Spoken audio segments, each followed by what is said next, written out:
Today is Tuesday, May 7th at 6:30 p.m. This is the Olentangy Local Schools Board of Education. It's a regular meeting. I'll call the meeting to order. Ms. Hatfield, please call the roll.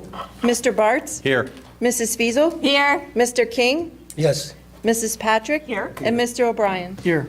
Thank you. Please stand and join me in the Pledge of Allegiance.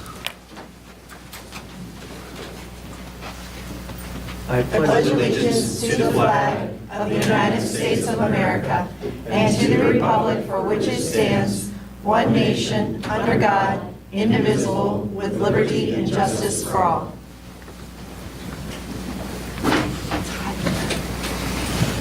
Let me see our Ohio School Boards person.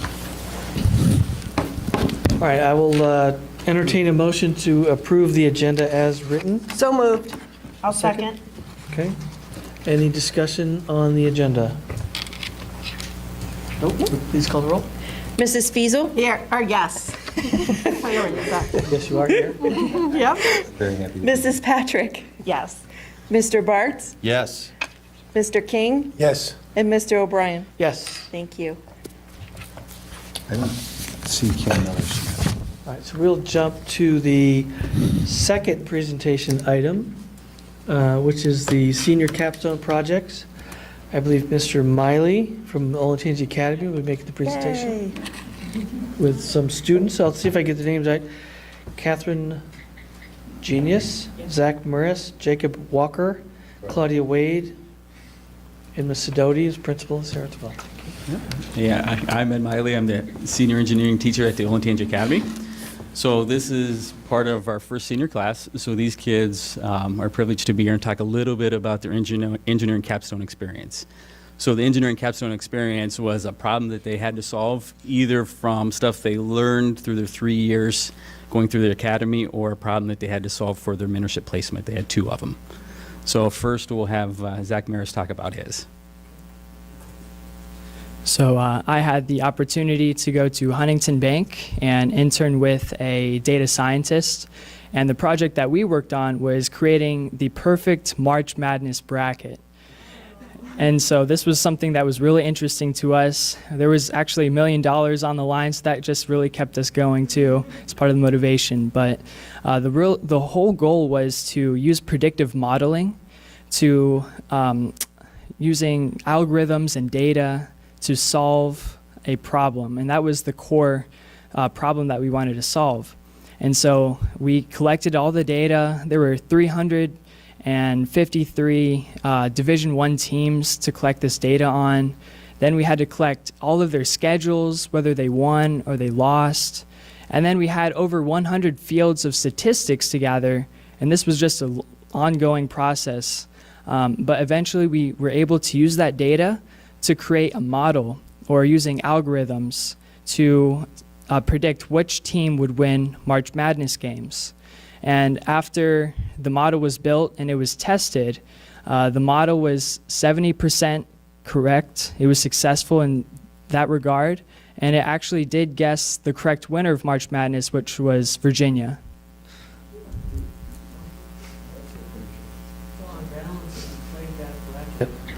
Would you have made money? Possibly. For medicinal purposes only. Right, of course. It's an exhibition, not a competition, please know it. Right. But it showed you, okay, if I have this problem, Yeah. how do I collect the data to solve it? Exactly. And it was difficult because there were so many different sources to get this data from. Some was more structured than others. So it was a matter of choosing which one would be the most effective for this project. And based off of the source, then we would have to do less data prep or less formatting at the end of gathering that data. What's your home high school? Olentangy. Okay, you can talk to Coach Fiesel about that. Right.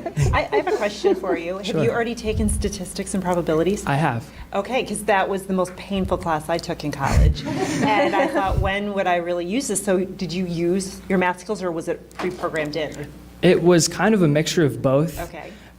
Having statistics as a background kind of helped understand why, but it also, the program that we used had the built-in algorithms, and so we were able to implement both. Wow. All I could say is yeah, obviously I work at Nationwide, and we are always looking for data scientists to look at predictive analytics, whether it's weather, equity markets, interest rates, anything to do that. So stay with it. It's definitely an emerging field. Thank you. Yeah. Don't accept any business cards from anybody that works here.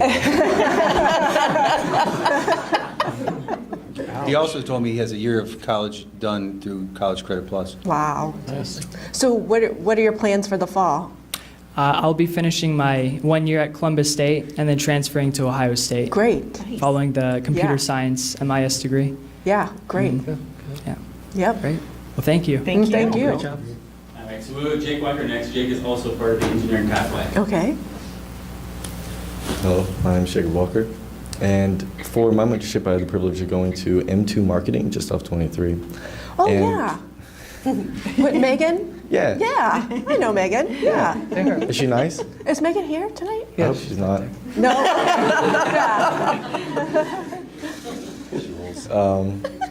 But I had the privilege of going there, and they had me working with two of their graphic designers there, the only two that they had there.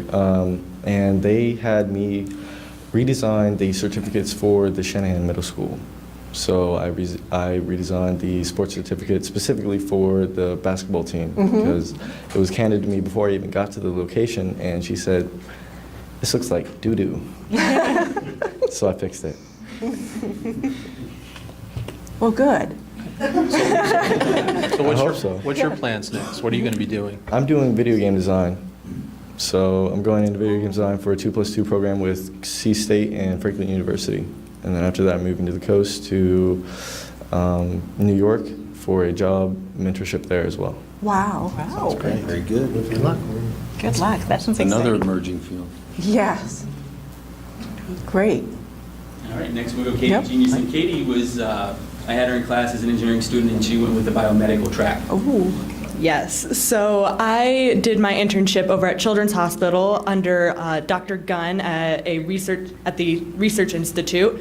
Dr. Gunn recently moved from OSU, and he works on Salmonella typhimurium, which is the one that gives you gastroenteritis that everyone freaks out over like every 2 months or so, and then Salmonella typhimurium. And so what really made that mentorship special is the recent discovery of biofilms, which is something from bacteria that is excreted that protects it. It's like a protein that just protects this bacteria, and we didn't really know about it until 5 or so years ago, so all the research on it's very new.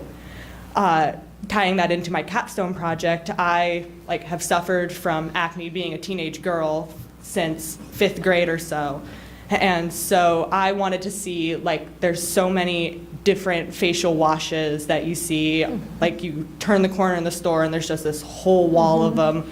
Which one works? Which one does the best in getting rid of that acne bacteria? So tying that in with my mentorship, I learned that this acne bacteria grows these biofilms.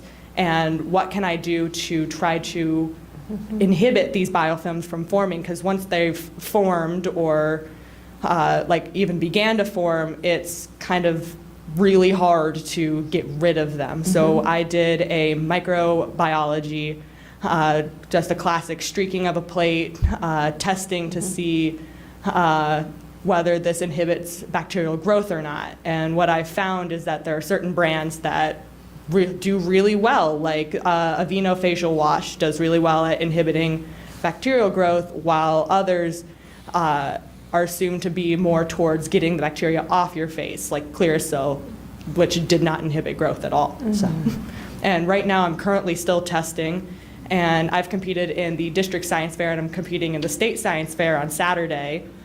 And so we're still testing biofilm growth, which I did get a procedure from Dr. Gunn. He was very kind to give that to me. And also just seeing what else can I add, what else would there be a factor of, like oil or just different bacteria growing with it. Wow. Great.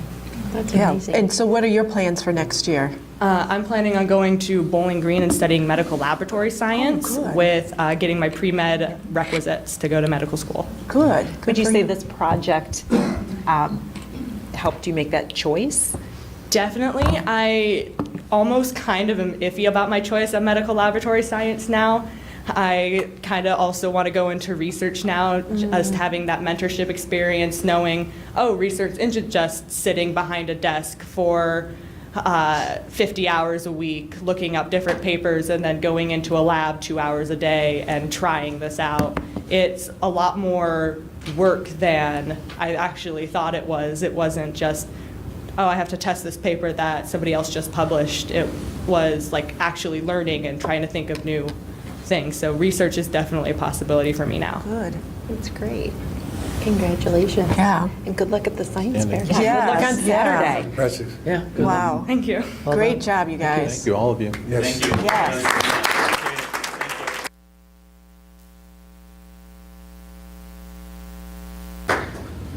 Okay, so no OSBA, is that right? Yeah, I guess, So we'll just skip that. yeah. All right, so the next agenda item is the Board President's Report. I just have one brief item, then actually I'm going to defer to Julie to give us a legislative update on school funding. Yep. My only item is, remember, it is Teacher Appreciation Week, so please feel free to express your appreciation to teachers that have made an impact on your students' lives. It's an important week. I know there's a lot of things going on, whether it's Chipotle, Arby's, where they're getting free food. We can all express your appreciation in different ways. So with that, Julie, you want to spend a minute on where we are legislatively? Yes, I was hoping that the House would release its omnibus bill today, which the House has already released their version of the budget. There's no change in state funding in that. And so our representative, Rick Carfagna, who we have to give great thanks to, has championed an amendment that would impact Olentangy and 36 other school districts in the state, which do not receive the same amount of funding as private schools. Private schools get $1,267 per pupil. We're getting, according to CUP report, we're getting $479 for 2018 and about $575 for this fiscal year. So Rick Carfagna's amendment got the signatures of 18 other House members who have districts that are impacted. So that was great. He submitted it, but we don't know if it made it into the omnibus budget bill yet because they're dragging their feet on this. Unfortunately, our other representative, Chris Jordan, did not sign on to that amendment. So that is very disappointing because in his campaign materials, he said that he supports fair funding for schools. So unfortunately, that didn't happen. I think he supports it when it's convenient to support it. Exactly. One thing that I had been hearing throughout this whole process, I've been kind of talking to people behind the scenes. Mr. Rafe and some other of our residents have been going in front of representatives and senators to tell them about Olentangy. But what I've been hearing behind the scenes, and I don't want to offend anybody when I say this, but people kept telling me, well, you're a wealthy district, you're a wealthy district. We don't feel wealthy by any means. But if you look at our numbers on paper, the people at the State House see that we're wealthy, and a reporter pointed this out to myself and another one of our volunteers. Our median income is 4 times the amount of many of the rural school districts in the state of Ohio. And so when they see that, they think, well, Olentangy can pay for their schools, they can pay for their operations.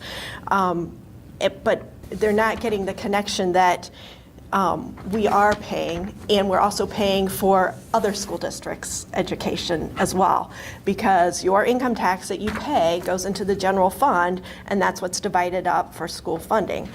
So that has been kind of disheartening that there is this wide-ranging perception that Olentangy and some other school districts are wealthy, so why should we give them additional funding? So we can only hope that Rick Carfagna's amendment makes it into the omnibus House budget. If it doesn't, Senator Brenner has said he will champion it in the Senate for us. So it's just a wait and see right now, and I know that Emily's going to talk more about what she's learned when she gives her presentation. Great. But thank you all for, thank you to everyone who has reached out to people, because Senator Cupp has heard from us, or Representative Cupp has heard from us, and Senator Brenner has said, why are you having people contact me? I'm for this. But you got to contact everybody. So I really appreciate everybody who's reached out and made calls and emails to tell people to fairly fund our schools. Great. Anything else? No, that's good. Thank you. All right, next agenda item is the superintendent's report. Mr. Rafe.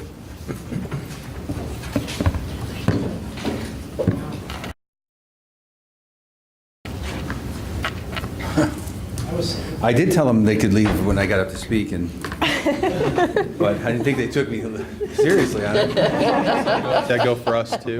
That is an excellent choice. You have to make a motion to leave. Well, good evening, and thank you again for this opportunity. A lot of great things going on. Maybe not this clicker. What? Turn it on. Lamont. New guy.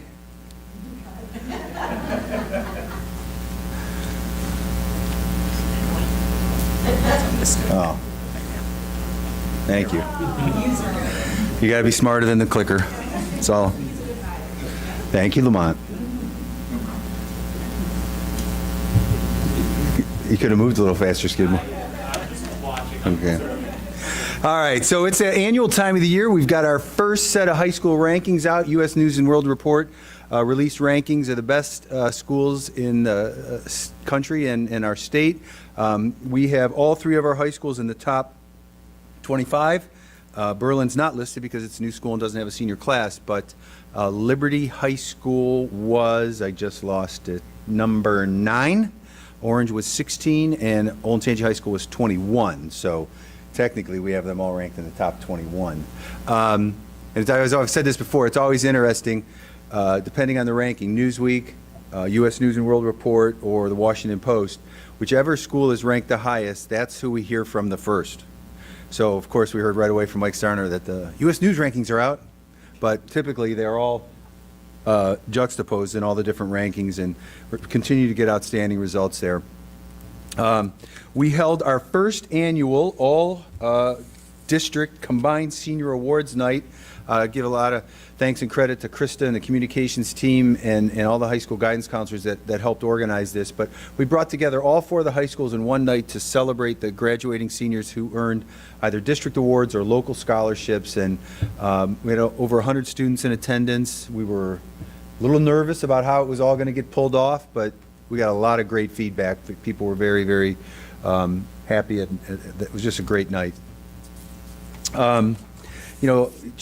We find a lot of interesting stories in our large and growing district, but this is just a super great feel-good story of a student at Liberty High, Kennedy Turek, who has had 3 heart transplants, or she's waiting a heart transplant. She's had 3 major heart surgeries, and they did a campaign to write letters of support for her, and it broke the nationwide children's hospital record. And thank God 2 weeks ago she was healthy enough to attend prom. So I think it gives us a lot of perspective. But congratulations to her. Just real quickly to highlight a couple action items. Debbie Williamson is a bus driver who's on here for retirement. She's been with the district for 33 years. I just can't even imagine how many miles she's traveled and how many children she's transported, but she's just been a great bus driver. I think she's our senior driver, number 1 on the seniority list. I don't have this in my slide presentation, but I would like to recognize that we are beginning, as I said, to hire the process to approve the recommendations for hiring new teachers. So we have a number of Berlin staff in attendance with Mr. Spinner. So if you would stand, Megan Beidelman, Stephen Boland, Matt Kamalski. No, Matt's not here. Israel Martin. I'm sorry, Megan's the intervention specialist. Stephen's a science teacher. Matt Kamalski's social studies. Israel Martin is visual art. Kara Mayhew. Lucas Moore. Tyson Porter, and Randall Smith, I think, I can't read my list. Who'd I miss? I missed one here. 2. Todd, who do I miss? Kayla Schmidt. Yes, I got it. Gotcha. I know. Thank you.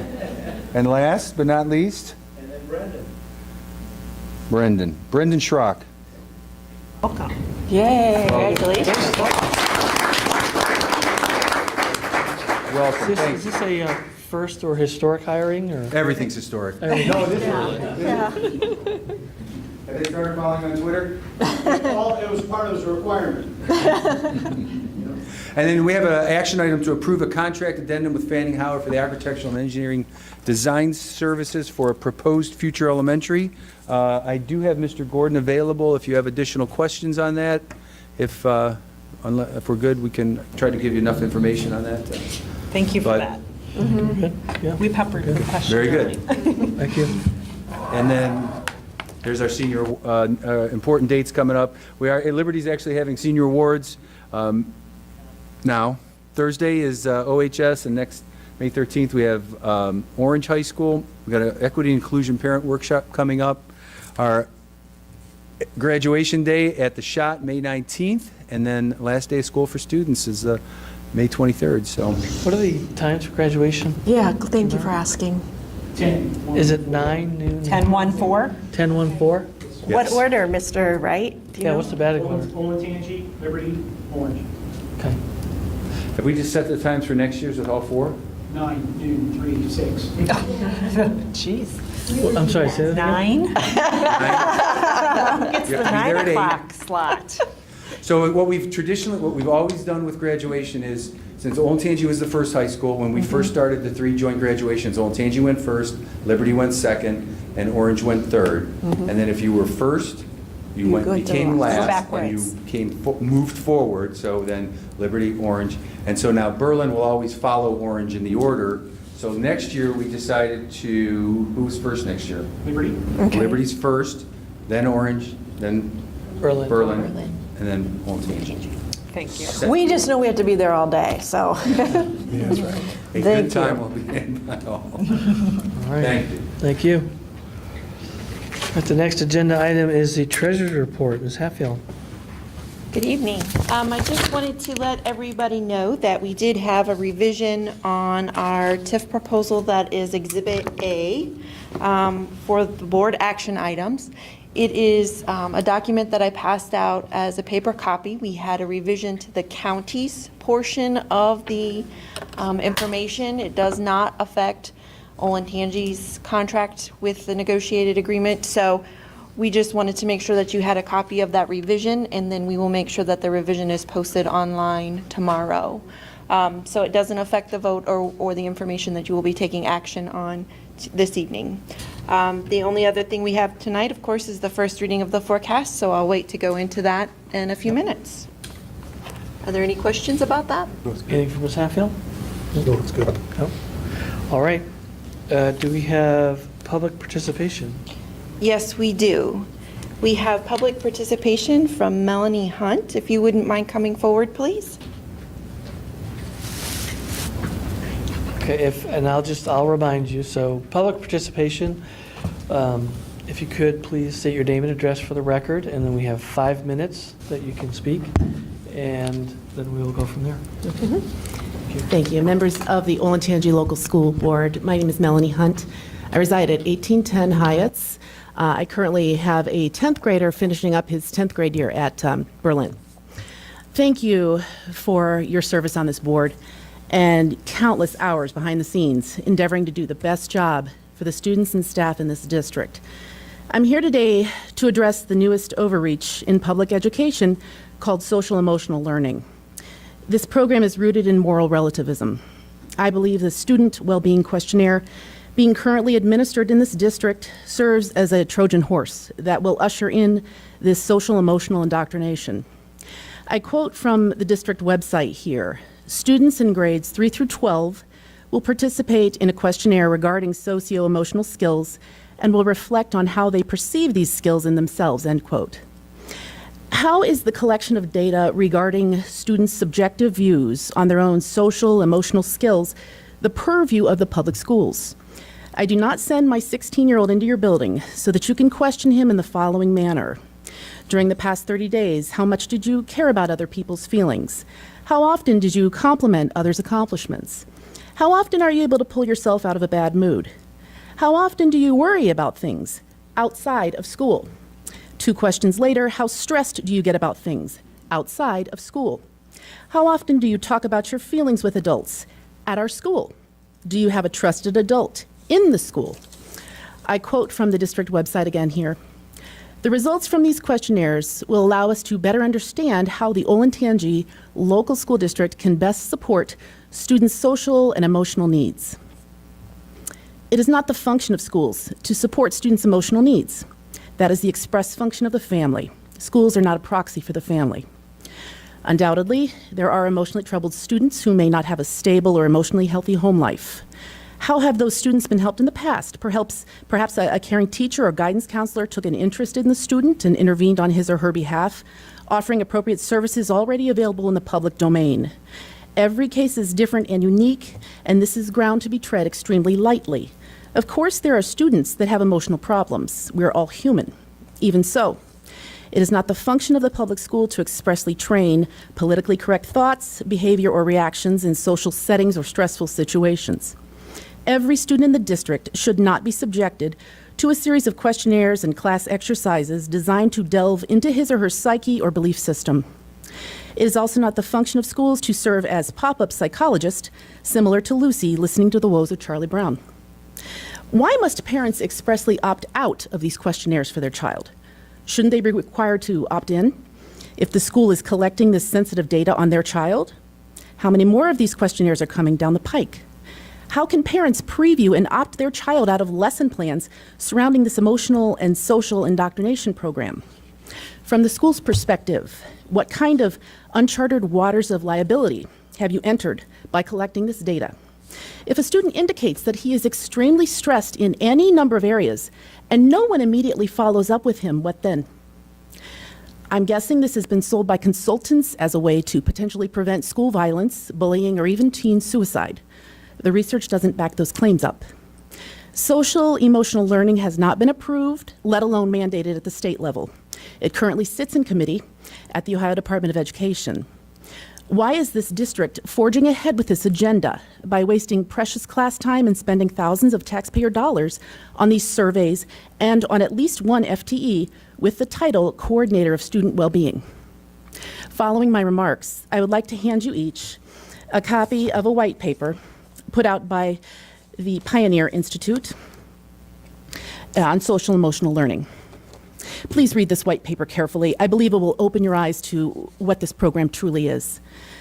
Schools are supposed to serve a function to educate students so that those students can live up to their God-given potential and live out their purpose for their own life. The schools should not be in the business of personality profiling, nor should they be endeavoring to program how future adults should react to certain situations, groups, or individuals in life. Social training and emotional programming are not the purview of schools, and certainly not what parents expect. I sincerely urge you to reconsider introducing this program. May I hand these? Yes, please. Thank you. And thank you for your well-prepared and very articulate presentation. We'll read the white paper and certainly take your thoughts into consideration. Thank you.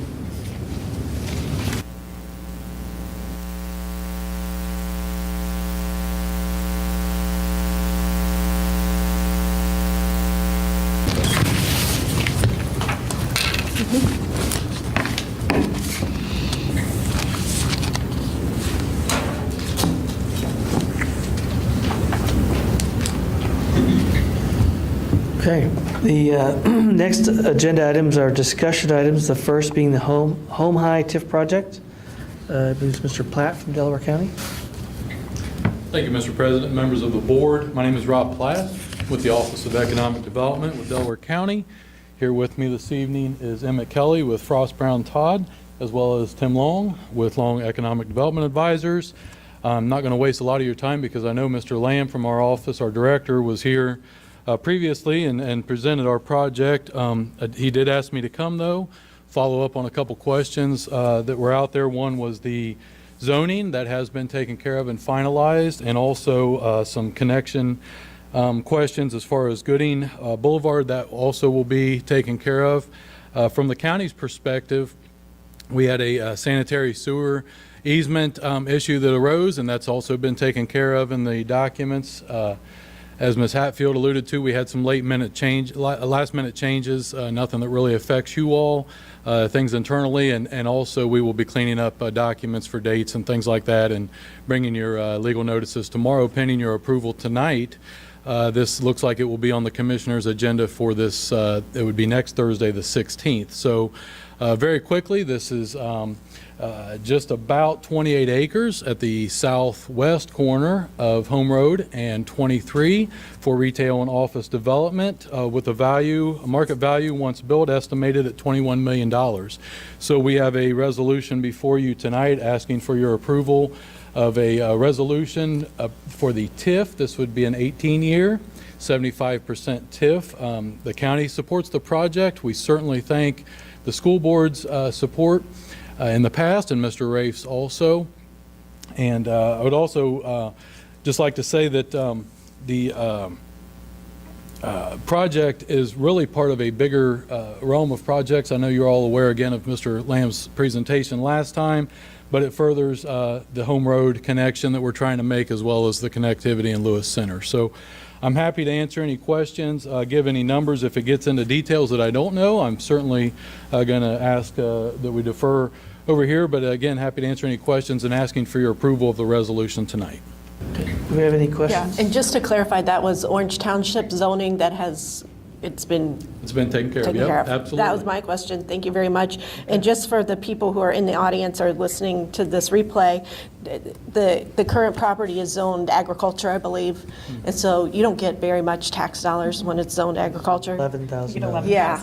So by doing this, yes, the bottom line is the district will be getting more property tax out of this. So Absolutely. that's the short version. I like it. Very good. I like All right, the thank you. version. Yeah. Okay, thank you, Mr. President. Thank you. Members of the board, for your consideration. All right, the star of the show, Ms. Hatfield, could we have the first reading of the 5-day forecast, please? I don't know that I like being called the star. We had students here. They're much better at this than I am.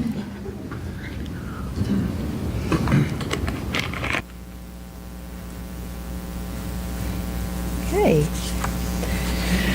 So good evening. We are presenting the first reading of the May update to the 5-year forecast. We are going to start by taking a look at where we were in October by looking at our revenues versus expenditures, our unreserved fund balance, and days cash on hand. This is a snapshot of, I would say, the 3 most important lines on our forecast template. That gives us the 3 lines that we should look at and we take into consideration as we move forward with our long-term planning. So in October, we had, by the end of the forecast, estimated that we would be in a negative days cash balance of 58 days. We typically like to keep a month to 2 months cash balance on hand, and that's when we start talking about next levies, what we need to do to help ourselves in the expenditures by being more fiscally responsible or adding different techniques that we can use to our operations to reduce expenditures or talk about new revenue streams, which for us is typically a new levy.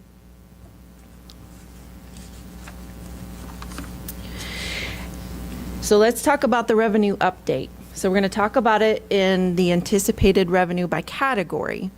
Traditionally, I've shown you a pie graph, but we're trying out a new format. So let me know what you think if we need to switch back. But this lists out each category of our revenue, and it gives you the total and the percent of the overall revenue that it creates.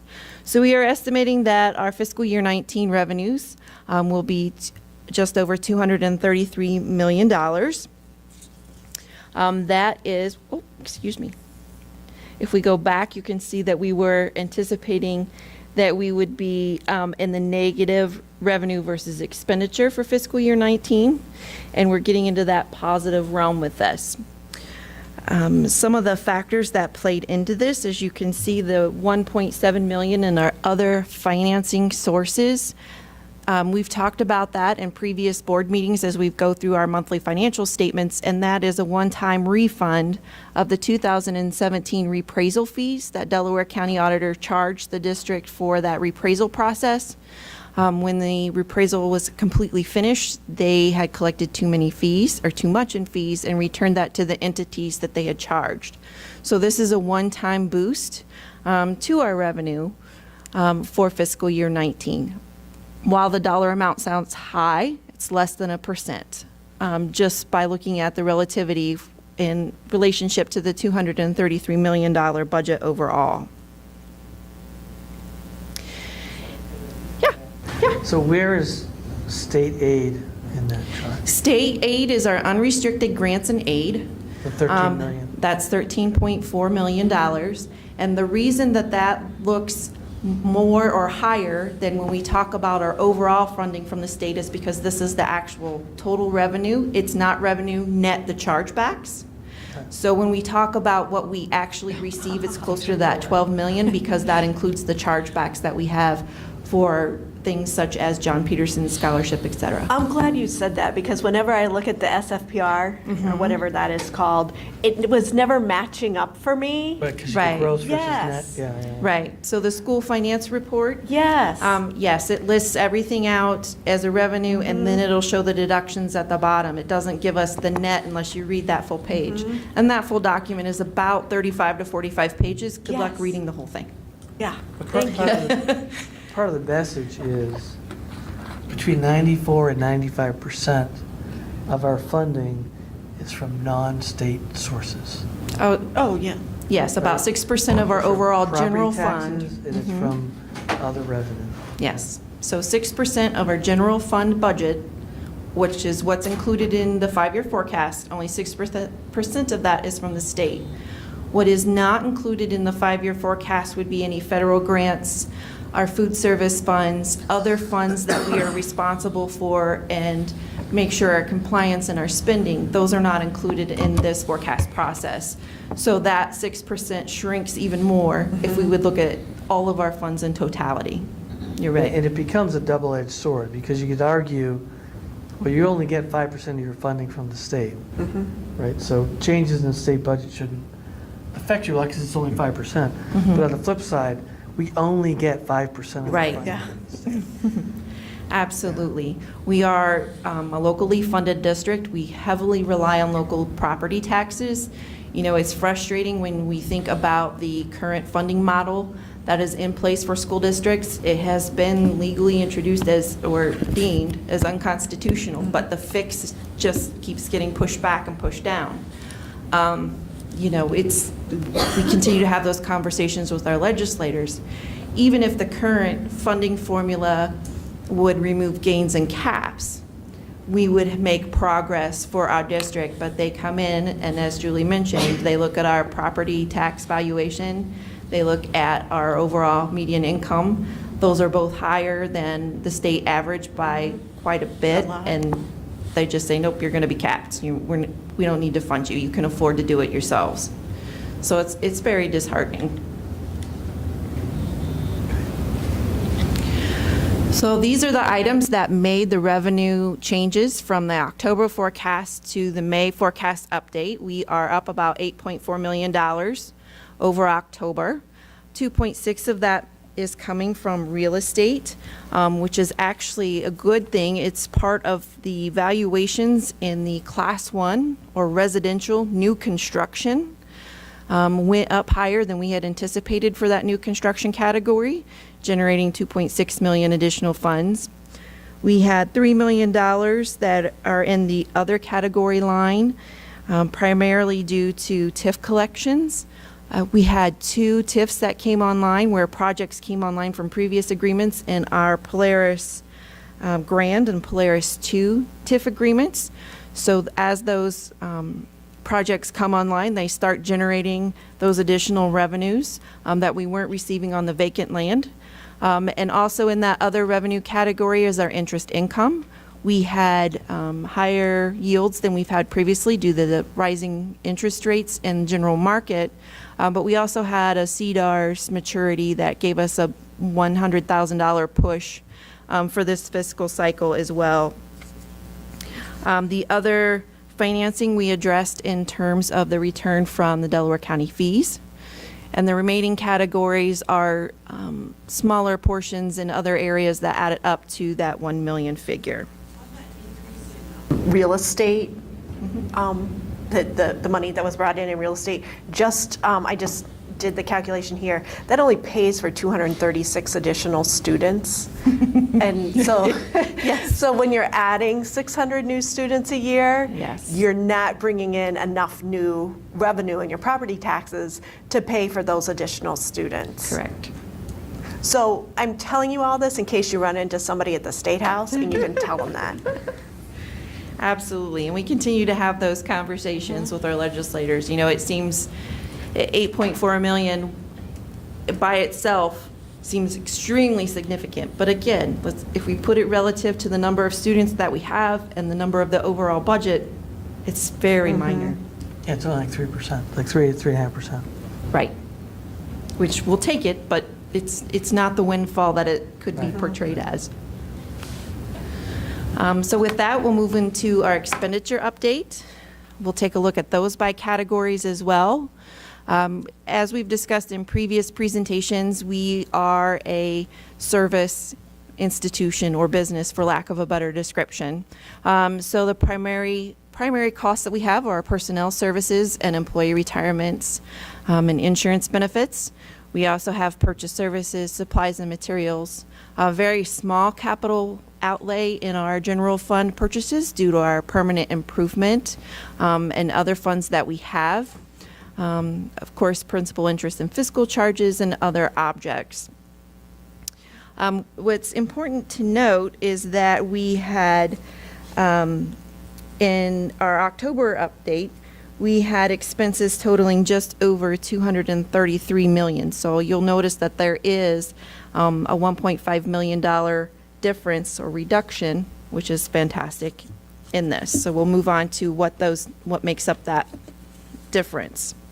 Primarily, that that's okay. Before you go on, back to the expenditure. So Sure. where's ESC? Is ESC in purchase services? So we have two portions of the ESC. We have the ESC Council of Governments, which are substitute teachers. Yeah, That's in purchase services. okay. And then we have our ESC contracted services, which we use for all of our preschool and special education supplemental services, which falls in the other objects category. You could take, in essence, your people costs would be your 60 plus 23 plus 7 plus 5, right?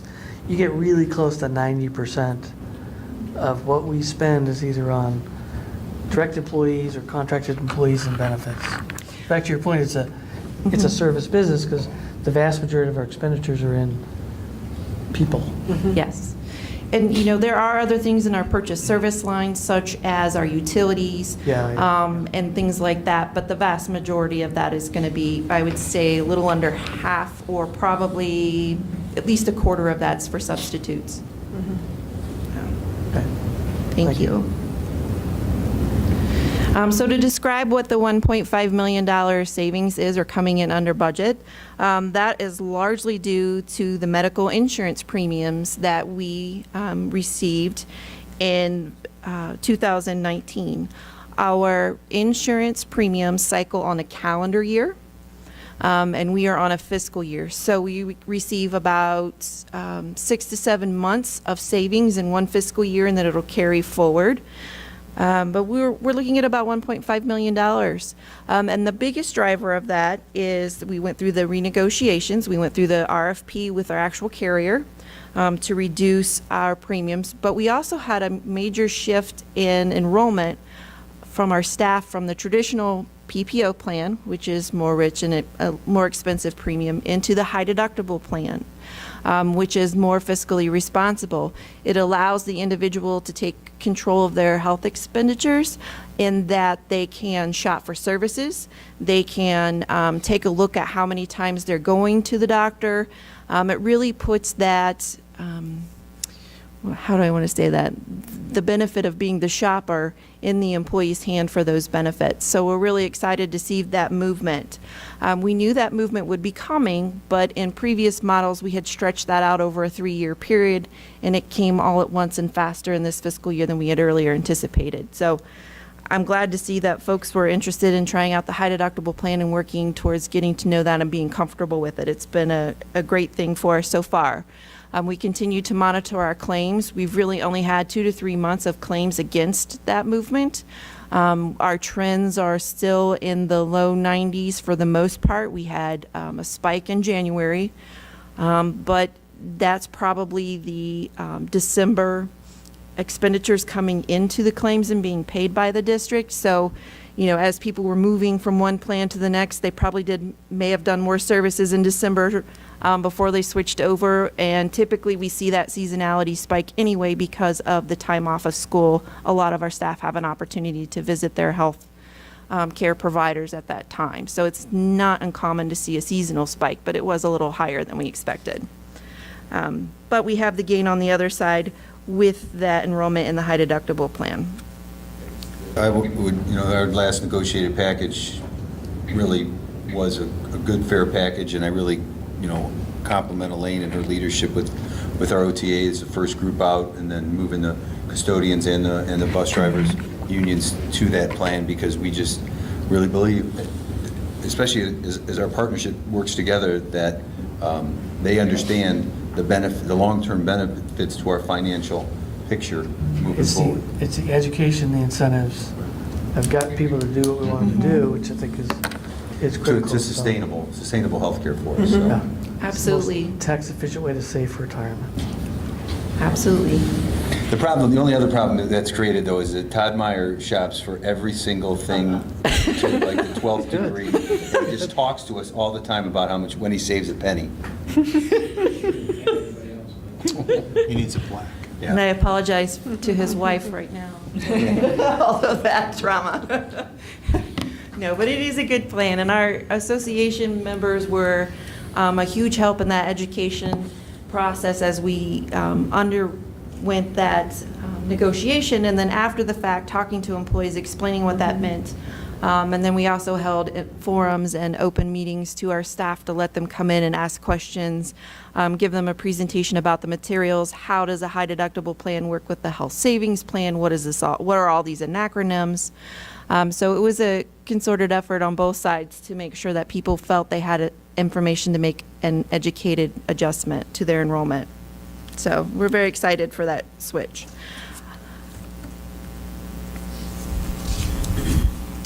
So let's talk about where we are landing.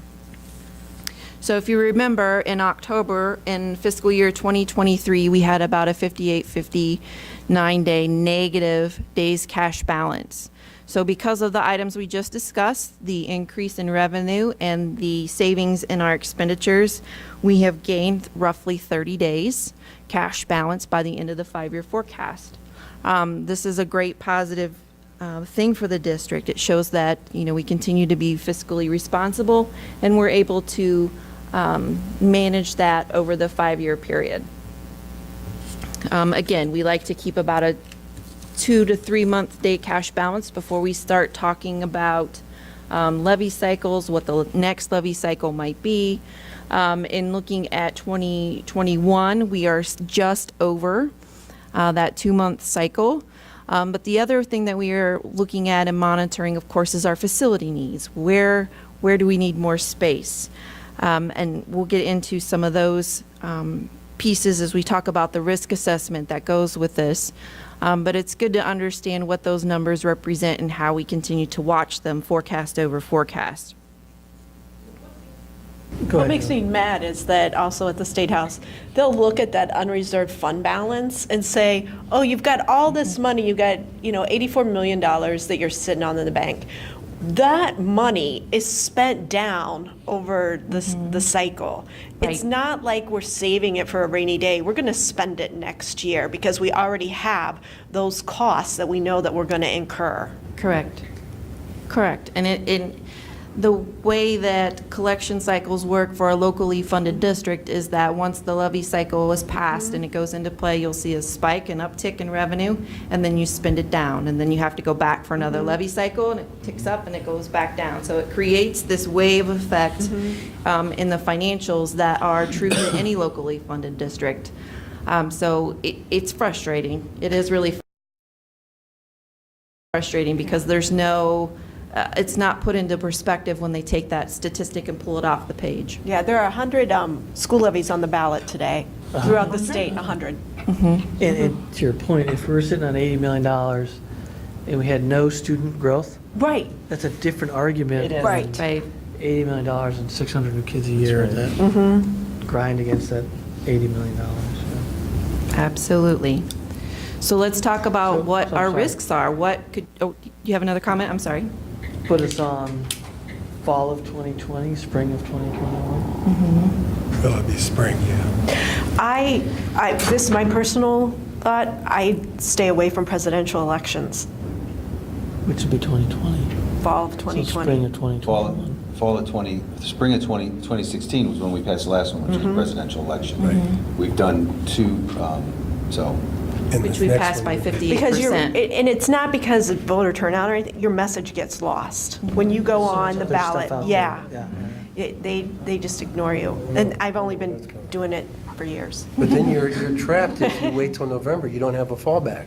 Oh, exactly, you're off the cliff. That's the risk. Which is why we've always Always gone gone into in the that spring. May. The traditional timeframe for this district has been May. Or March, because of depending our- on the our levy primary. Right. Volunteers and all those things. From a personal standpoint of having to run that, to really inform the community and run the campaign for all of us, that decision time period of October, November to decide to go on, you run it's a shorter cycle as opposed to talking about the levy from October until May. We're talking about it from October to March. I tend to like the voter turnout, personally. I think it's could be potentially a good thing for us. But also from a timing standpoint of, we run out of elementary space in the fall of 2021. So while the operating portion, if we go on the spring of 2020, gets us money in half-year collection in 2021. Correct. It isn't, the benefit there is it'll be a much lower operating ask because we know we're going to need Well, it. and I didn't mean to derail your presentation, but That's okay. the whole notion, the longer you wait, the more you have to ask for. Yes. Is problematic, right? So Yes. Correct. You want to pick the right time to get the right ask and not stretch it so far that you have a huge ask. Right, or You stretch. put yourself in a situation that's not. That's right. Right. We don't want to make the ask too big, and we also don't want to stretch ourselves so far that if it doesn't succeed, we're off the cliff of cuts, right? You don't want to get yourself in a situation where things have to stop immediately because the funds are gone. You want to make sure that you're ahead of it enough that the amount is smaller, and you have that time to roll out those expenditures or make adjustments as needed. So more on that in a future discussion, but let's Yes. just start thinking. But I do have a question on the expenditures for the May forecast. We don't have those expenditures, future expenditures in here if we were to open up a new elementary school, right? Correct. It's not reflected in what you see in front of you. This is truly where we are at right now. The idea that a 5-year forecast stays in place and is maintained is, it's wrong as soon as I print it. Right. Things change, if new information comes about. We know the state budget will change this immediately. We know, there's lots of different things that'll change this information. But what I would say that is important to understand and pay attention to is in fiscal year 19, we are now in the black for the revenue versus expenditures. We were in the negative in October. Yeah. So we've been able to get ourselves in a better position for this fiscal year that's ending June 30th than we had originally thought we would be, and that's great. It will carry forward and compound throughout the 5 years of the forecast. So with that, I'm going to go into the risks, which is where we kind of start talking about some of the questions that we had. So with the risk assessment, of course, our insurance, the enrollment and the premium rates are always a part of the conversation for this piece. We have provided in the forecast an 8% premium increase in fiscal years 20 and 21 and a 10% in 22-23. These are still normal market trends. We've had lots of conversations with our broker about what's still market. Even though we are seeing that positive enrollment switch, we want to make sure that we aren't jumping the gun and changing our normal assumptions until we get some more data. So that could have a potential change to the good in October over where we are right now. Of course, our student enrollment with staffing with new students comes additional staffing, additional facilities, which we'll take a look at some of our enrollment trends in just a moment. And then, of course, the impact of the state budget and what it might do to help us divert or stretch a levy cycle. So this represents our enrollment trends over the next 10 years. The different bands include the smallest at the bottom, of course, is pre-K, roughly 500 students to begin with, and then up to 613 students by the end of that projection. You can see the elementary band is in the gray, middle school is the light blue, and then the dark blue is high school.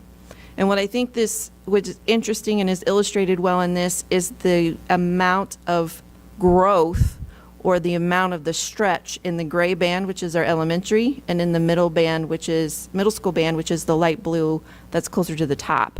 It helps demonstrate what Dr. Fetty had presented to us at our last board meeting in our capacity needs and where we think we might be falling short. So we have done several things to help ourselves with the elementary capacity. Of course, we've talked about the changing of the 12 classrooms in Shanahan Middle School from where we were previously located as central office administration. And then the 3 additions that we have at Wyandotte Run, Arrowhead, and Alum Creek, which have given us essentially another elementary school without additional operating costs. Those 2 projects combined give us 30 classrooms. But as you can see by the trend, we're just going to continue to outgrow that pace. And I think the space for elementary needs is going to be coming at us in that 22-23 range, needing that space to be open. As we talked about with operating needs and when to plan for that, it takes time to build a building. It takes time for us to sell the bonds and have all the architectural work done, the ground maintained, and all of that to start and have the building open. And while we looked at our balance for fiscal year 20, if we need an elementary school for fiscal year 21-22, we're really still in that same time frame that we were looking at for operating needs. We just might have a smaller operating ask because we don't believe that we can continue to delay that need for building an elementary and have it open in time for the students when we're actually really over capacity. The future discussions will be again about middle school space.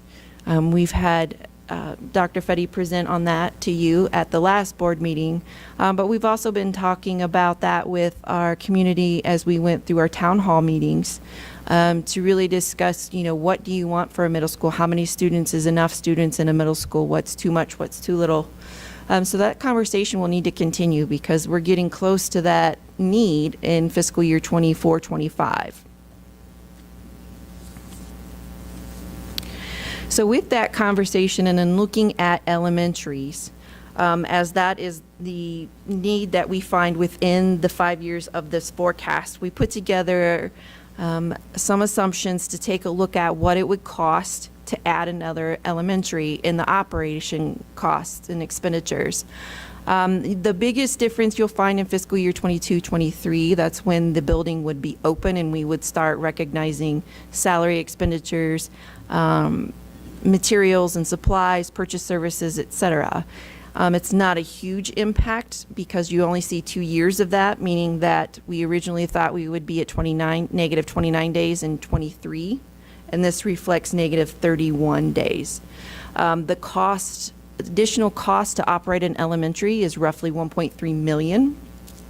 The assumption that we made when we put this information together is that if we were selling the bonds to build a new elementary school, we would also be asking for the dollars to purchase the building that we're standing in, which would take the lease expenditures out. The lease then we would have a year ahead of the building opening in those reduction of costs, and so it kind of offsets most of what would come from a new building.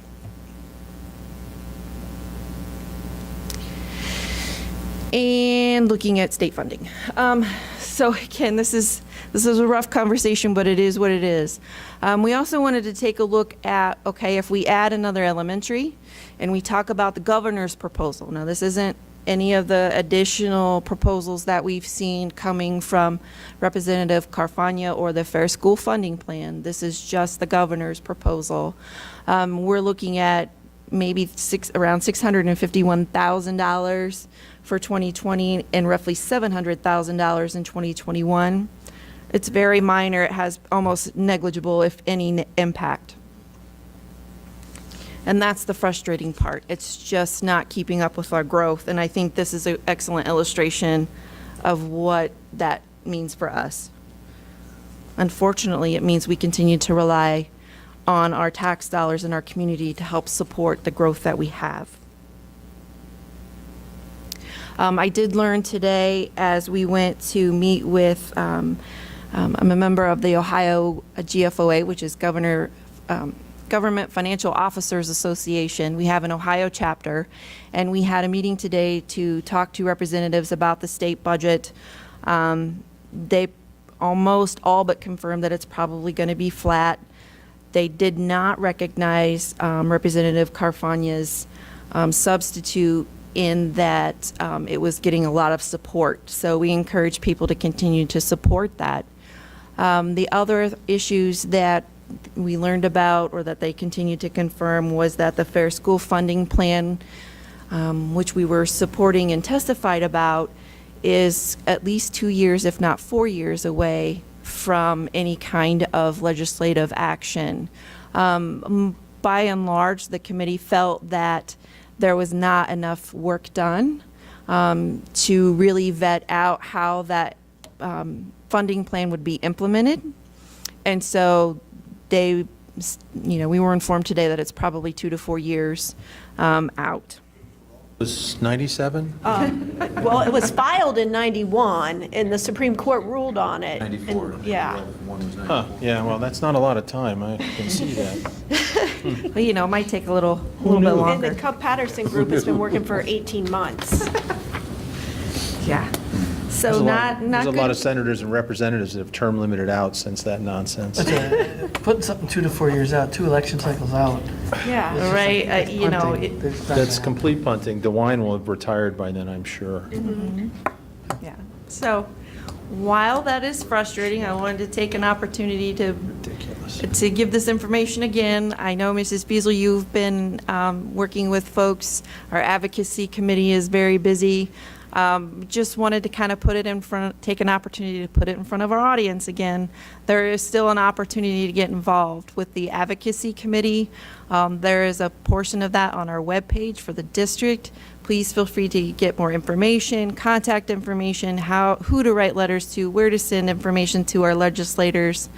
And then also on the treasurer's webpage, we have connectivity links to the 2019 state budget. Those documents, I know they're daunting, but they are there and available to get updates and information on what exactly it means for us. And unfortunately, the Fair School Funding Plan that has been pushed off, there's a link out there also available. I would say to the community, there are still things about the Fair School Funding Plan that I would encourage them to read about and why it's important. Those tips could still be used when they're trying to have a conversation with their legislators about why we continue to push. Again, we are not receiving the same per pupil funding that chartered non-public schools are getting. And so we're really interested in having that fair funding model brought forward. That would be extremely helpful for our community. It will not keep us off the ballot forever, but what it would do is help us extend levy cycles to a more reasonable measure. With that, I will take any questions that you may have. I'll just start with, I like the new format. I do too. Me I do too. too. Great job. Okay, great. Is it because of the Berlin blue, maybe? or- Double blue. No, it's not the because I double can blue. actually see it instead of the pie chart, that's why. I like it's You know, more the of a pie chart. discussion than a presentation, which I Yeah. think is great. Nicely Well organized. done, and again, I've said this before, but your forecasts with the Finance and Audit Committee are extremely well vetted. Thank you. And I always appreciate listening to those questions that come from those people. Thank you. I really like working with that committee. They are a very mindful set of community members that have a financial background. They bring that corporate experience inside of the house to us to help, ask the questions that other community members may be thinking. And so it's very helpful to vet that out and have those answers prepared and be mindful of that. They're a great group to work with. Thank you. All right, well done. Thank you.